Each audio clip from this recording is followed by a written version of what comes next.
skors acara hari ini dengan berbasmalah bersama. Bismillahirrahmanirrahim.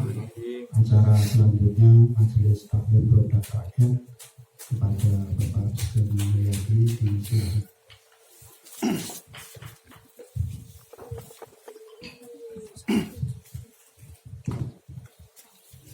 Terima kasih. Bismillahirrahmanirrahim.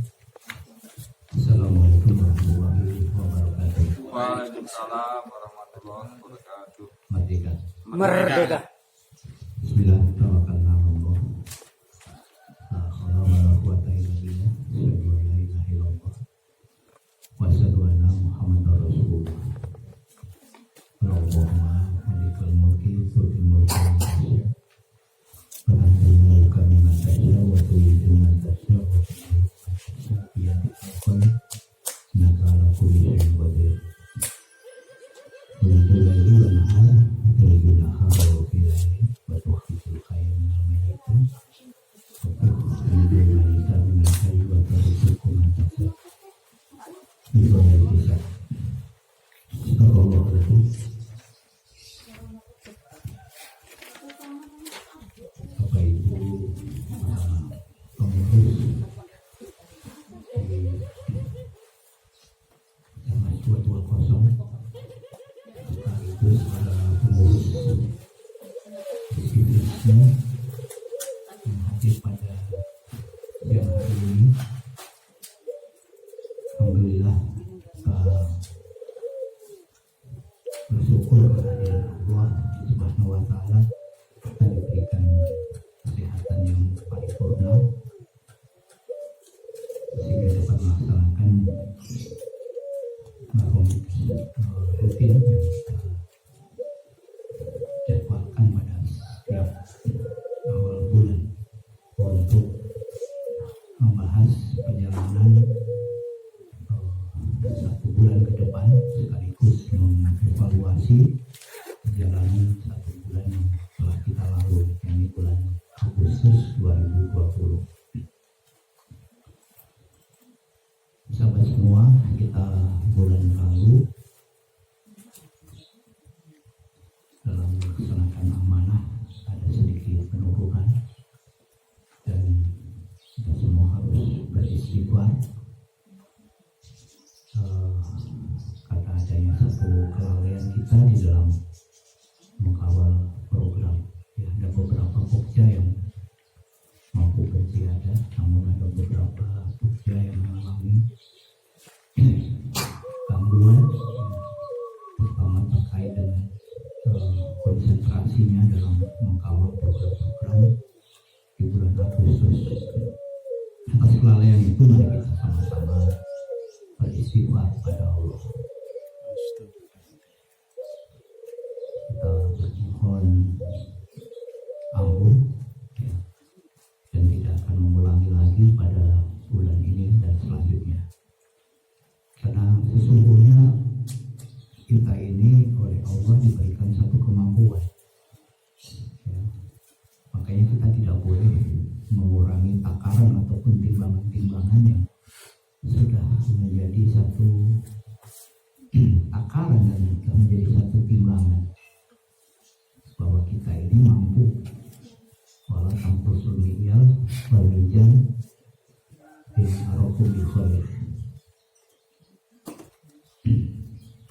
Jadi janganlah engkau tukar, jadi janganlah engkau kurangi dari takaran dan timbangan, karena sesungguhnya kami melihat kamu dalam keadaan mampu. Ketidakmampuan itu bukan pada skala kapasitas, tapi pada skala konsentrasi. Maka diingatkan kembali kita untuk fa'akim wasyaka lilhanil. Jadi konsentrasilah, hadapkanlah wajah kita ini pada din yang lurus saja. Karena pada posisi ini kita ini adalah hari ini disebut para patriot, para pejuang, para mujahid yang memperjuangkan program Allah, dalam hal ini program negara. Dalam hal ini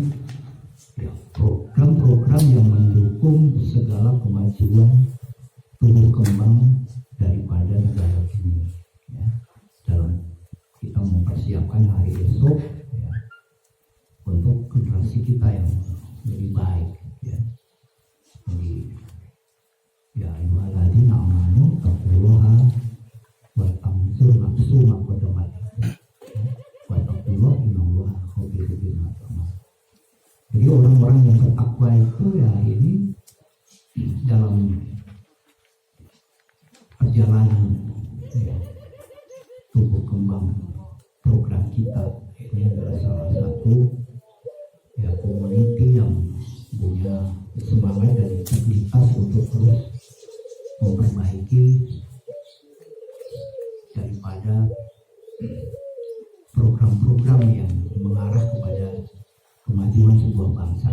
Dari perjuangan kita semenjak belum adanya institusi pendidikan, kemudian melahirkan sebuah pendidikan yang diharapkan mampu menghasilkan produk-produk sumber daya manusia yang bertakwa, yang berakhlakul karimah, yang memiliki etos kerja yang tinggi, maka tumbuhlah mahat kita.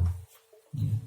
Kemudian tidak berhenti pada situ, kita diajak untuk terus mengembangkan green economy, sudah berjalan dan terus dikembangkan.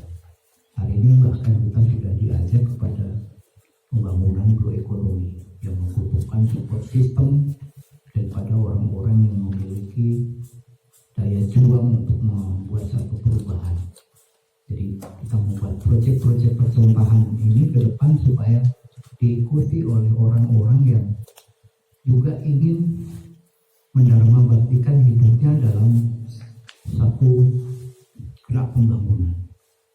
Jadi lembaga apapun kita ajak untuk bisa mengarah dan mengerucut kepada satu titik-titik yang mendominasi bagaimana tumbuh kembang generasi kita ke depan ini bisa lebih baik.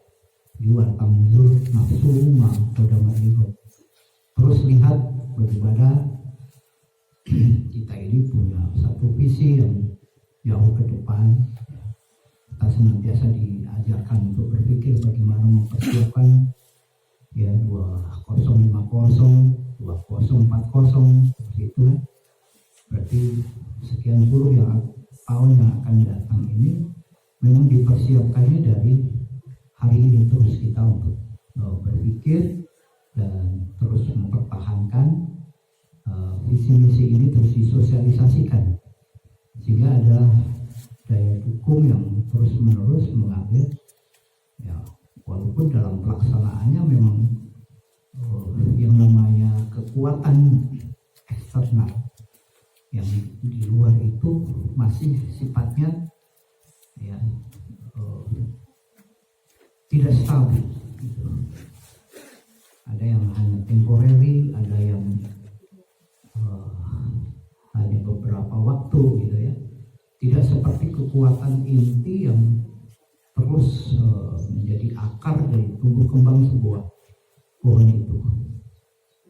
Oleh karenanya supaya ada satu kestabilan, transferring daripada jiwa-jiwa yang bertanggung jawab. Ya, kalau kita lihat petanya itu kan kita berpedoman kepada Al-Quran bahwa bil ummiyina rasulan minhum itu jadi arsala rasulahu bil huda wa dinil haq juga diterangkan di sana. Jadi Rasul itu diutus kepada umum, jadi kepada umum publik masyarakat awam itu untuk nyatu alaihim ayati wa yakihim wa yu'alimul kitab wa hikmah, yang harus diperkuat agar bisa mampu wa yakihim, kemudian yatlu alaihim ayatihi itu ya memang harus ditumbuhkan kader-kader yang memiliki tanggung jawab, punya integritas ya, yang memiliki hikmah, memiliki kemampuan untuk ya secara baik dan bijak bahwa hidup itu ya memang sebuah pengabdian yang harus didedikasikan untuk kemajuan sebuah bangsanya. Jadi seperti hari ini adalah satu pembinaan di mana ikrok kita bakal. Jadi kita bertanggung jawab terhadap amanah kita. Ya, amanah Allah di mana kita diberikan hidup, kemudian untuk menghidupkan, ya, menghidupkan diri, ya, menghidupkan jiwa yang tadi ada dalam diri, dalam seperti Indonesia Raya, bangunlah jiwanya. Jadi yang dibangun adalah jiwa kita sendiri agar terus kokoh, tidak tergoyahkan oleh apapun kondisinya. Ya, kenapa? Karena hari ini, Bapak Ibu, kehidupan itu antara negatif dan positif cenderung lebih besar yang negatif. Bahkan pada skala bernegara juga di antara para penyelenggara negara yang menjadi figur daripada masyarakat itu hari ini telah membawa dirinya bukan sebagai tauladan gitu ya, tapi membuat figur-figur yang membuat masyarakat ini betul-betul kecewa. Dan yang lebih berbahaya lagi bagaimana ketika itu juga dijadikan figur. Ya. Kita lihat berita yang lagi heboh hari ini kan, bagaimana kalau itu dijadikan figur bagi masyarakatnya? Di atas saja seperti itu, Pak. Ya. Maka tekanan hal yang positif gitu, untuk menekan hal-hal yang negatif ini berat sekali, ya kan? Betul. Gitu. Bahkan di lingkungan-lingkungan yang positif saja sekarang ini masih mengedepankan dan menjadikan itu sebagai figur. Ini yang berbahaya. Ya. Bahkan termasuk daya tarik, menarik, ya, kekuatan ekonomi kapital itu, ya, sebagai satu value itu ditarik oleh kekuatan positif dan ditarik oleh kekuatan negatif. Itu juga menjadi satu tantangan bagi kita agar bisa berupaya untuk bisa terus melakukan edukasi yang terus menerus agar orang itu mengerti apa arti hidup bernegara atau berjamaah. Ya. Di mana, Pak? Bukan hanya pada skala, ya, sadar dirinya adalah satu kesatuan yang bersatu dalam Posisinya menjadi warga negara, tapi bagaimana menjadikan warga negara juga ikut memiliki tanggung jawab berpartisipasi di dalam membangun negara. tergantung daerahnya.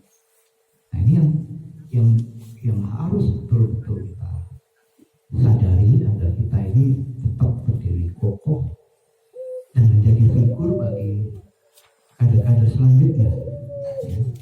Para ketua-ketua ini harus memiliki satu orientasi yang tinggi untuk membangun satu barisan yang positif. Jadi terutama dalam hari ini kita di dalam mengusung program Jawas, ya.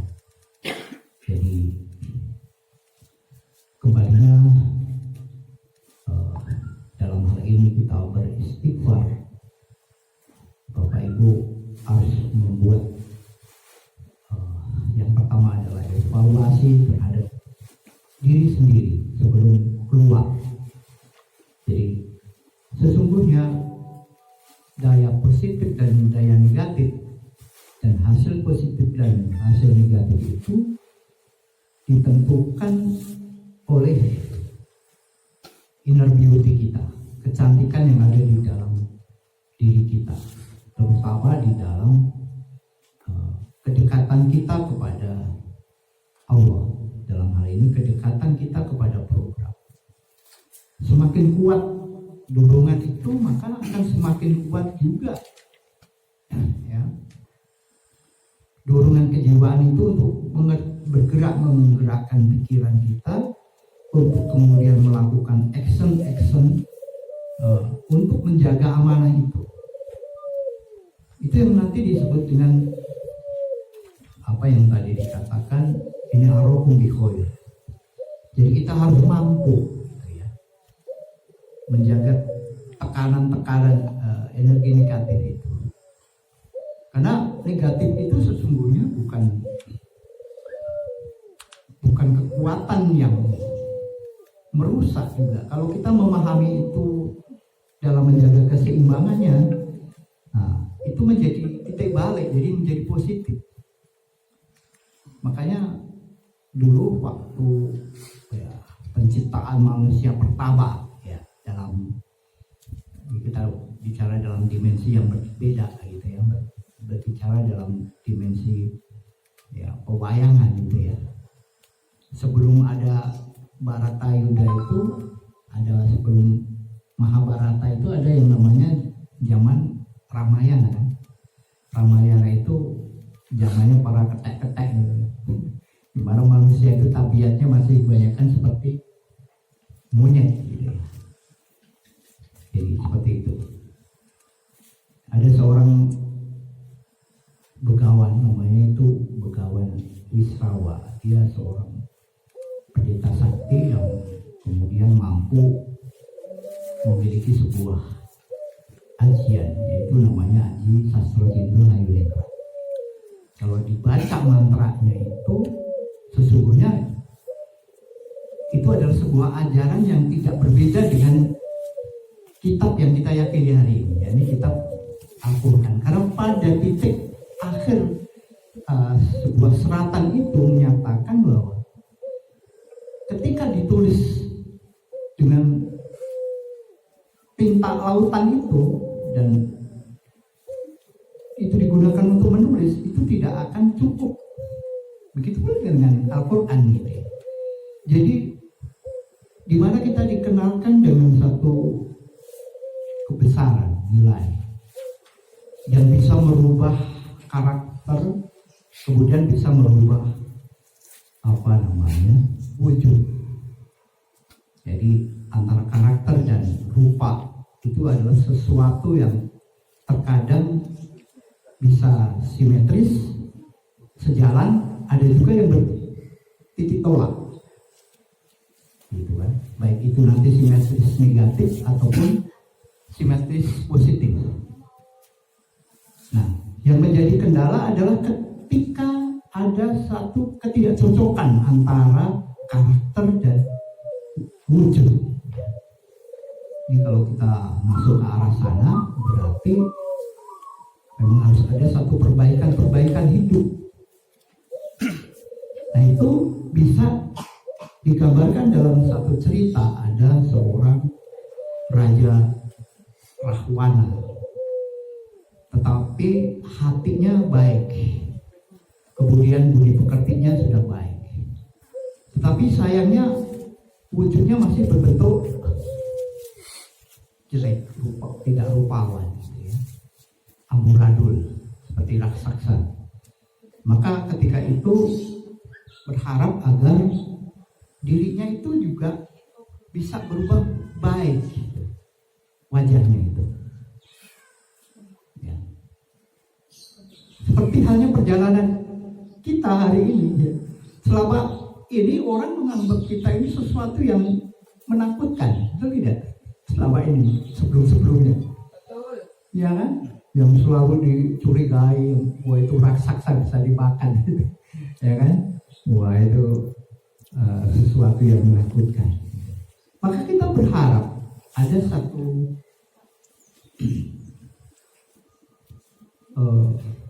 cara untuk bagaimana kita ini bermetamorfosis, walaupun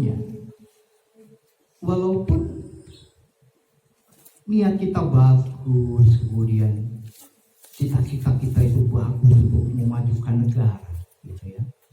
Kemudian gerak kita juga bagus, selalu mendidik dari waktu ke waktu.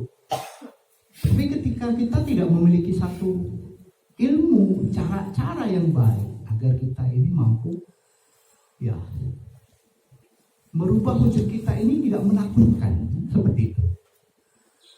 Maka ada di sana ya kita harus melebur dalam satu wujud kesejawaan yang disebut hari ini dengan slogan sehat, cerdas, manusiawi. segala sesuatu itu harus dilakukan dengan bahasa kaum manusiawi. Bagaimana yang dikatakan manusiawi hari ini ya? Tentu kita harus bisa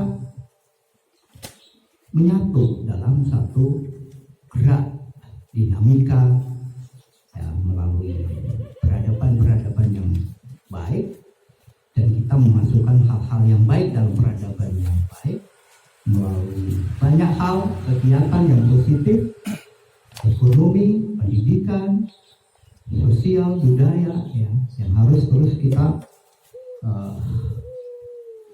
mampu berwujud selayaknya daripada apa yang diharapkan oleh masyarakat kita. Nah di sini juga artinya kalau dalam cerita dulu digambarkan seperti itu. Ya, jadi sang raksasa yang namanya Sumali Raja itu setelah mendapatkan ajaran-ajaran yang baik itu bisa berubah wujudnya menjadi kesatria yang bagus, yang ganteng gitu ya. Jadi bisa diterima oleh warganya, oleh rakyatnya, seperti itu. Akan tetapi pada perjalanan bagaimana ketika mengajarkan satu ajaran, justru anak dari Sumali Raja itu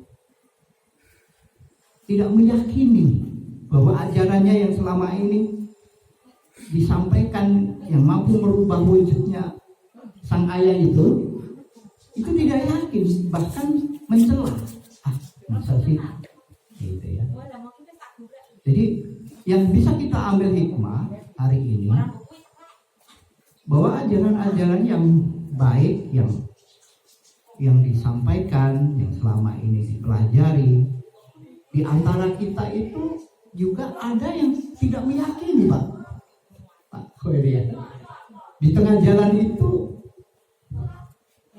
justru kembali kepada satu perangai ataupun perbuatan-perbuatan yang mencerminkan perbuatan yang tidak manusiawi gitu ya.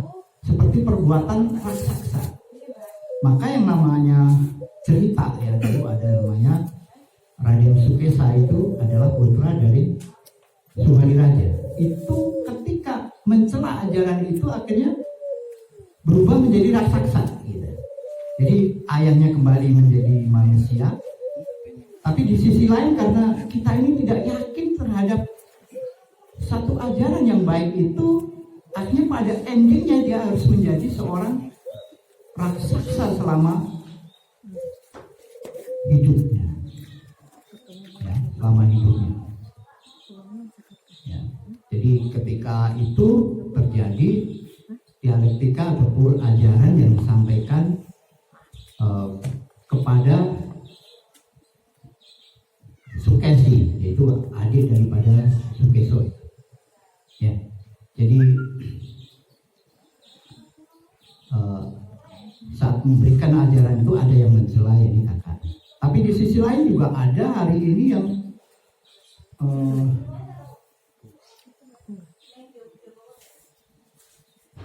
tidak menyadari bahwa ada satu kelalaian ya saat mengajarkan satu ajaran itu ya, karena ada satu pamrih gitu ya dari sang Wisrowo itu mengakibatkan pamrih itu membuat pamrih kembali gitu.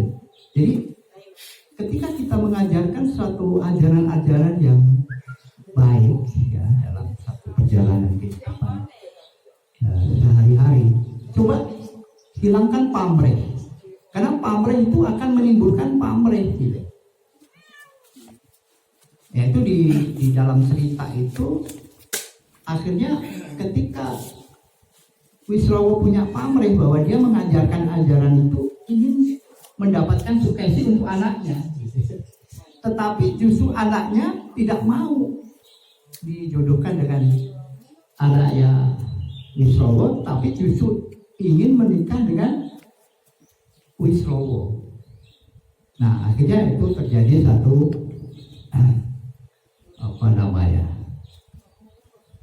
hal-hal yang tidak diinginkan ya, akhirnya endingnya Sukesi harus mengandung jabang bayi gitu ya, yang akhirnya lahir 4 orang anak ya. 4 orang anak itu lahir Rahwono, Kumbokarno, Sapo Kedoko, dan Gunawan Wibisono. Jadi itu adalah simbolisasi. Jadi ketika sesuatu itu dijalankan tidak betul-betul karena pada relnya ya. Jadi adanya satu pamrih-pamrih yang akhirnya pamrih itu melahirkan nafsu. Maka nafsu itu yang akhirnya melahirkan karakter yang di dalam ajaran Islam, yaitu amarah, alwama, sufiyah, dan mutmainah. Amarah itu panas, karakternya api.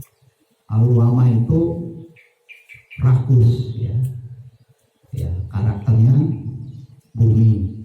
Kemudian sufiyah itu kuning ya. Kalau alwama itu digambarkan hitam, kuning itu digambarkan sufiyah, yaitu orang yang senang terhadap keindahan ya. Jadi suka berlebihan dalam menghias diri dan lain-lain.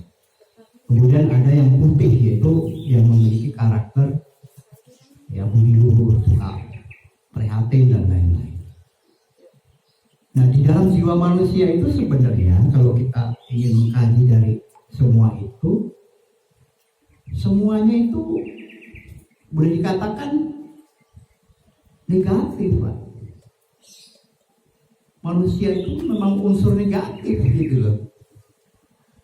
Marah-marah gitu kan. Berduaan-duaan, Pak. Aju-aju di pengen teng-teng ragat gitu.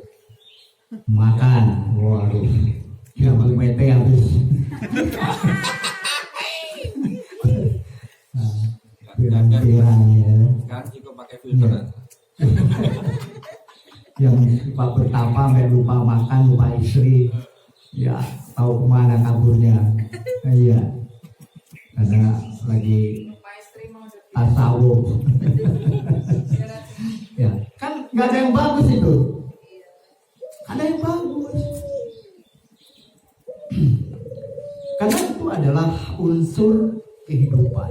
Jadi yang dikatakan nyawa itu ya sesungguhnya itu.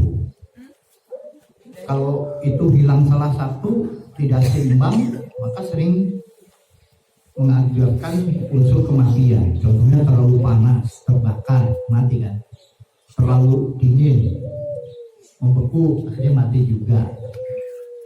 Terlalu kekenyangan, ya, terlalu rakus makan, kena gula juga, mati juga. Ya kan? Juga sama. Obesitas. Obesitas. Iya, iya. Terlalu banyak betapa ya mati juga. Nggak makan terus. Jadi yang terbaik adalah kita ini, Jamasel ini harus mampu berlaku adil, menyeimbangkan satu kehidupan, menstabilkan agar berlanjut nyawa kita ini supaya panjang, ya. Jadi konsepnya sejahtera itu ya kemampuan diri kita untuk bisa mengendalikan, ya, tetapi juga harus bisa menyeimbangkan antara unsur panas, yaitu semangat yang terlalu berlebih-lebihan, kemudian unsur alwama, ya,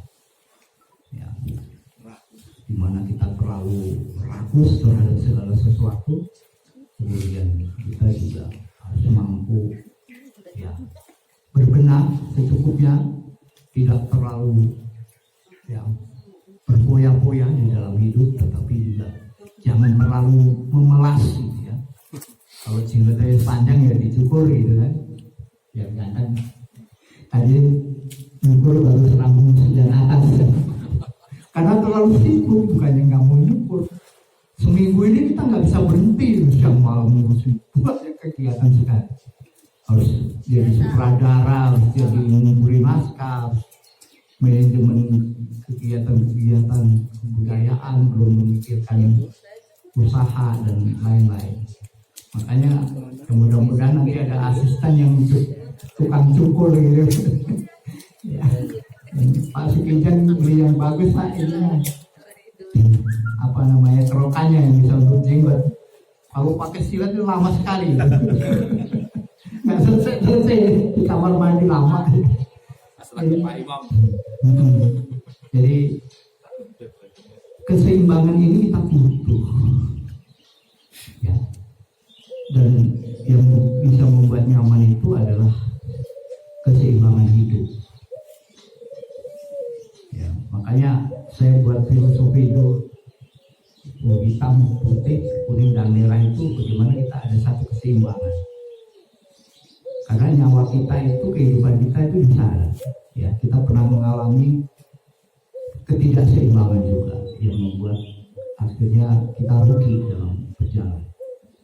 Sehingga kita bisa berjalan lama itu, coba ya teman-teman ini kita maka diajak untuk bisa bersama-sama menjaga keseimbangan antara diri, kemudian hidup bersama, kemudian nanti ada kerjasama berskala besar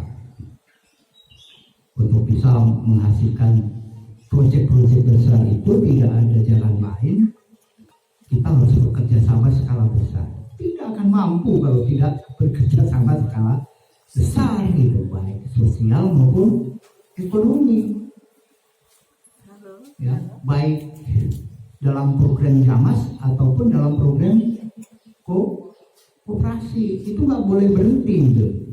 Dua rel itu harus seiring sejalan dalam memajukan ekonomi dan pembangunan infrastruktur, sarana prasarana yang bisa menggerakkan dari sisi sosial, karena memang untuk bisa membangun pembangunan di sektor-sektor yang lain itu harus ada kestabilan, khususnya di dalam pangan, ya, atau menuju mana kalau jadi keamanan itu karena ketersediaan pangan.